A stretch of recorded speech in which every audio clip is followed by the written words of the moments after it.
Assalamu alaikum. I am Samit Beg. Today we will take overview of graphical representation.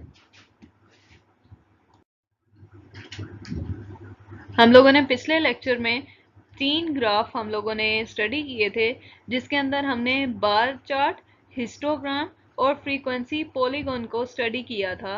और आज हमारे आज के लेक्चर में हम इसकी 4th टाइप को डिस्कस करेंगे, जो कि है फ्रीक्वेंसी कर्व। फ्रीक्वेंसी कर्व क्या होती है, इसको हम देखते हैं।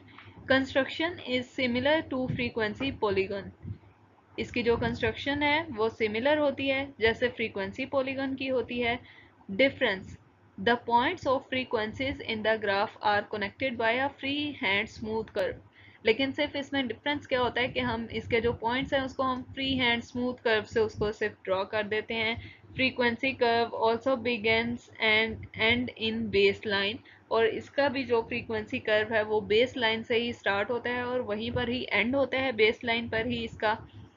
और इसका एडवांटेज क्या है हमारे पास? More smooth appearance of data than in frequency polygon. Frequency polygon में हमारे पास इतना स्मूथ उसका अपीयरेंस नहीं होता, लेकिन हमारे पास जो फ्रीक्वेंसी कर्व है यहाँ पर हमारे पास एक स्मूथ अपीयरेंस ऑफ डाटा जो है वो रिप्रेजेंट होती है फ्रीक्वेंसी कर्व में। यहाँ पर आपको नीचे 2 इसकी डायग्राम्स दी गई हैं, जिनके थ्रू बताया गया है कि हमारे पास जो फ्रीक्वेंसी पॉलीगन है इसका ग्राफ हमारे पास स्मूथली किस तरह ड्रॉ होता है। फ्रीक्वेंसी पॉलीगन के अगेंस्ट इसका ग्राफ स्मूथ होता है हमारे पास।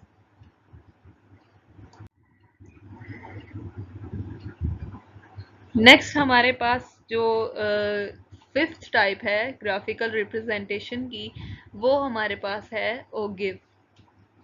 Ogive is a cumulative frequency graph. जो ओगिव है हमारे पास, इसको हम लोग क्यूमुलेटिव फ्रीक्वेंसी ग्राफ बोलते हैं। Ogive is a free hand graph showing the curve of a cumulative frequency.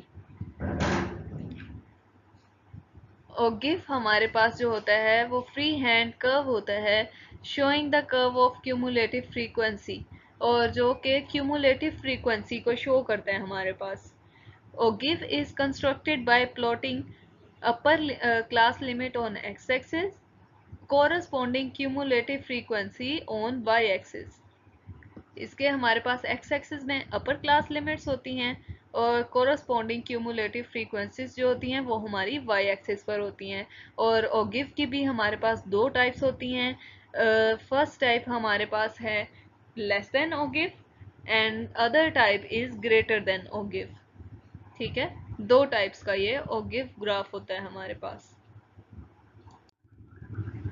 सबसे पहले हम देख लेते हैं कि लेस देन ओगिव के अंदर क्या होता है। Less than ogive is the graph of the less than cumulative frequency distribution which shows the number of observations less than the upper class limit.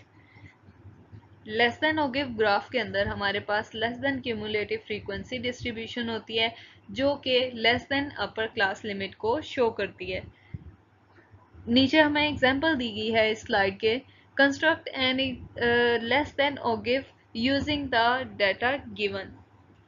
हमें नीचे डाटा गिवन किया गया है। डाटा में हमें हमारे पास क्लासेस गिवन है और फ्रीक्वेंसीज गिवन है। ठीक है, क्लासेस के रिस्पेक्ट हमें फ्रीक्वेंसीज गिवन है। हमने अपर लिमिट ऑफ क्लास निकालनी है यहाँ पर लेस देन ओगिव के लिए। अपर लिमिट ऑफ क्लास हमारे पास फर्स्ट क्लास है हमारे पास 100 to 120। इसकी लोअर लिमिट है 100 और अपर लिमिट है 120।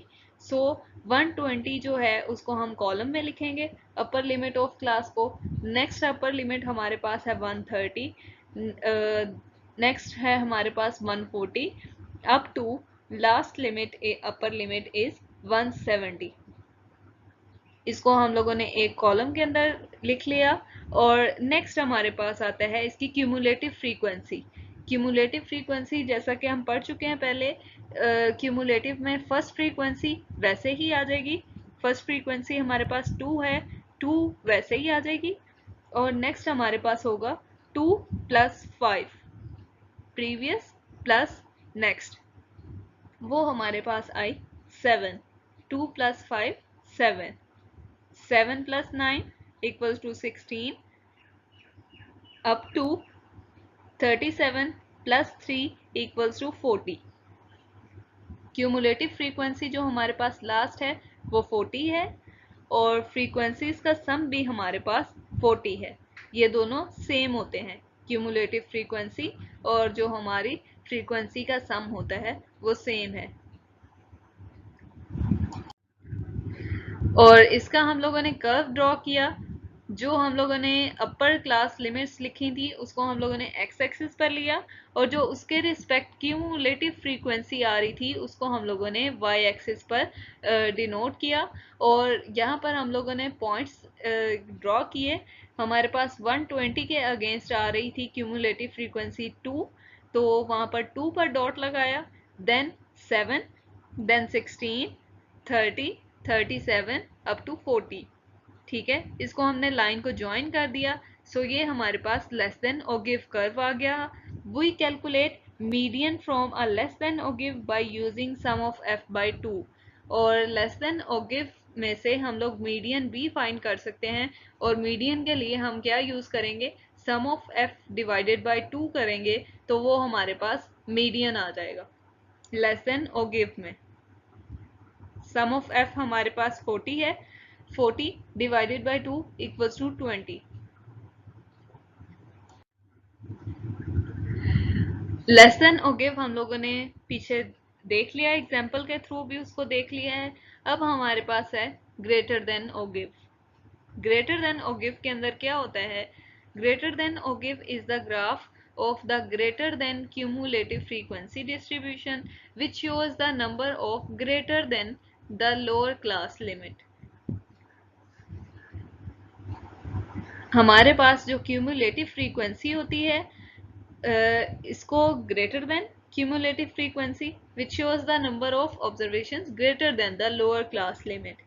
इसकी कंस्ट्रक्शन क्या है, ये हमें एग्जांपल दी गई है जिसमें हमें क्लासेस गिवन है एज यूजुअल और हमें फ्रीक्वेंसी गिवन है। क्लासेस और फ्रीक्वेंसी गिवन है, हम ग्रेटर देन और गिव के अंदर क्या करते हैं कि ग्रेटर देन और गिव के अंदर हम लोअर क्लास लिमिट जो हमारी क्लासेस की है उसका हम एक कॉलम बना लेते हैं अलग से। हमारे पास फर्स्ट क्लास है 100 to 120, तो इसका हम लोग जो हमारी लोअर क्लास लिमिट है वो है 100, सो उसको हम एक अलग कॉलम के अंदर लिखेंगे। 120 नेक्स्ट हमारे पास आ रही है lower class limit, up to हमारी लास्ट लोअर क्लास लिमिट जो है वो है 160, सो उसको हमने एक अलग कॉलम में लिख लिया।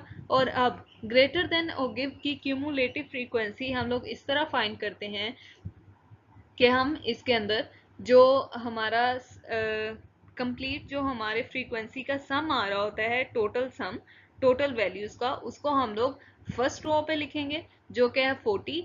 हमारे पास फ्रीक्वेंसी का टोटल सम आ रहा है 40, उसको हम फर्स्ट वैल्यू है ये हमारी।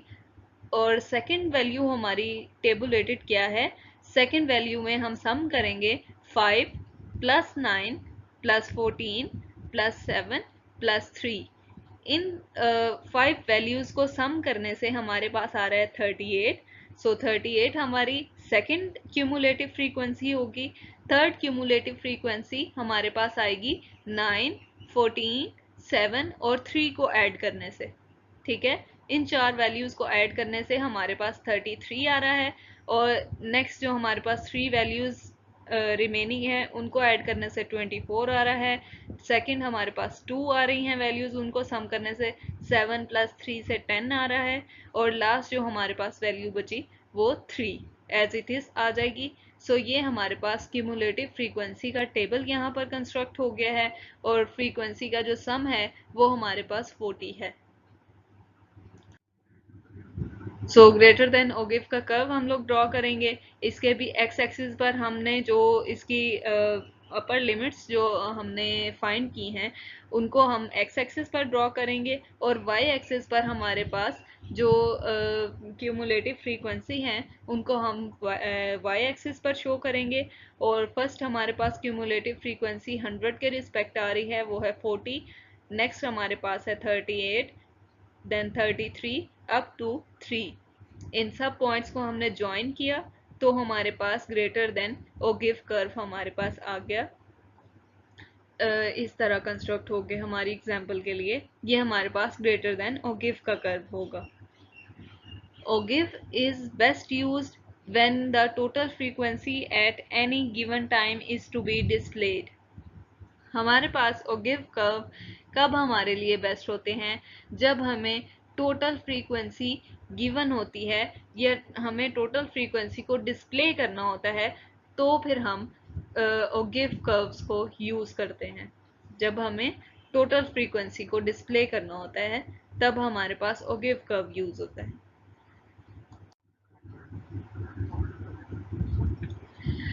हमारे पास जो ग्राफिकल रिप्रेजेंटेशन की 6 टाइप है वो है पाई चार्ट।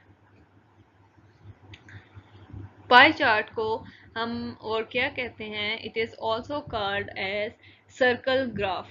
इसको हम लोग सर्कल ग्राफ भी कहते हैं। Pie chart makes a use of sectors in a circle to represent categories of data। हमारे पास सर्कल के अंदर सेक्टर्स होते हैं जिससे हम कैटेगरीज को रिप्रेजेंट करते हैं, डाटा की कैटेगरीज को रिप्रेजेंट करते हैं। जैसा कि आपको नीचे पिक्चर में दिखाया गया है, दो पिक्चर्स में, एक में आपको अकाउंटिंग का कुछ डाटा दिखाया गया है सेक्टर्स में, और एक population of countries of European union in 2007 by percentage. आपको इसकी परसेंटेज दी गई है कंट्रीज की, पॉपुलेशन की, और इसका हमारे पास पाई चार्ट दिया गया है। Arc length of each sector is proportional to the frequency of data. जो हमारे पास आर्क लेंथ होगी वो फ्रीक्वेंसी के प्रोपोर्शनल होगी डाटा के।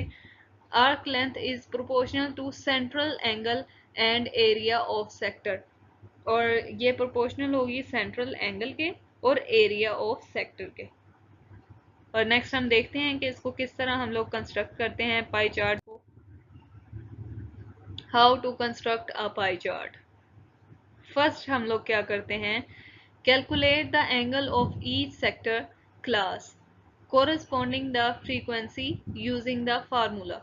हम लोग फार्मूला को लगाकर हम इसकी सेक्टर एंगल हम लोग इसका फाइंड करते हैं फार्मूला से। और नेक्स्ट हम क्या करते हैं, draw a circle, mark the centre, इसका हम लोग सेंटर मार्क करते हैं। Mark the angles of each sector accurately. Sectors can be then labelled, और जो हमारे पास सेक्टर्स आ जाते हैं उनको हम लोग लेबल कर देते हैं कि वो किस किस कैटेगरी को शो कर रहे हैं। तो एंगल ऑफ सेक्टर का हमारे पास फार्मूला होता है value of the category divided by total value of all categories multiply by 360।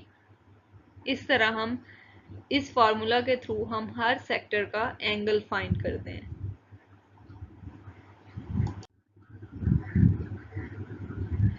अब हमारे पास एग्जांपल है इसकी कंस्ट्रक्शन की कि पाई डायग्राम को हम किस तरह कंस्ट्रक्ट कर सकते हैं।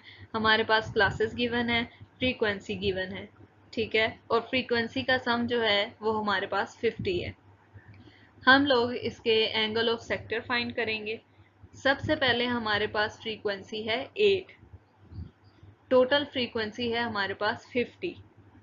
8 divided by 50 multiply by 360 equals to 57.6। हमारे पास फर्स्ट एंगल कैलकुलेट होकर आ गया 57.6। नेक्स्ट हमारे पास वैल्यू है फ्रीक्वेंसी की 19, और हमारे पास टोटल फ्रीक्वेंसी है 50। 19 divided by 50 multiply by 360 is equals to 136.8। इस तरह हम लोगों ने हमें वैल्यूज जितनी गिवन है उन सब का हमने एंगल ऑफ सेक्टर फाइंड कर लिया, और सब के एंगल ऑफ सेक्टर फाइंड करने के बाद जो इसका सम है वो आपके पास होना चाहिए 360 के इक्वल, ठीक है। इन सब एंगल्स को सम करके आपके पास जो सर्कल का एक फुल जो एंगल है वो आपके पास 360 आना चाहिए। और यहाँ पर आपको ग्राफ के थ्रू भी प्रेजेंट किया गया है कि कैसे हमने इसका पाई डायग्राम जो है वो शो किया है। यहाँ पर जो हमारे पास फर्स्ट एंगल ऑफ सेक्टर है वो है 57.6। 57.6 के अगेंस्ट को हम लोगों ने ब्लू सर्कल में ये ब्लू सेक्टर से रिप्रेजेंट किया है इसकी वैल्यू को। नेक्स्ट हमारे पास है 136.8। 136.8 के अगेंस्ट हमारे पास जो क्लास लिमिट है वो है 19.5 टू 29.5, जिसको हमने ग्राफ में रेड जोन जो हमारा है वो हमारे पास सेकंड एंगल ऑफ सेक्टर है। ठीक है, इसके अगेंस्ट हमने ड्रॉ कर लिया। इसी तरह हमारे पास जो लास्ट एंगल ऑफ सेक्टर है वो है 14.4। तो ग्राफ में हमने जो हमारे पास ये ऑरेंज जोन, ऑरेंज कलर का जो हमारे पास सेक्टर है ये हमारे पास 14.4 को शो कर रहा है और लास्ट क्लास इसकी है 15.5 टू 69.5। इस तरह ये इस सर्कल में हम लोग इसकी डिवीजन कर देंगे सेक्टर्स के थ्रू। कंप्लीट हम लोग सर्कल जो है उसको हम इस तरह सेक्टर के थ्रू डिवाइड कर देते हैं।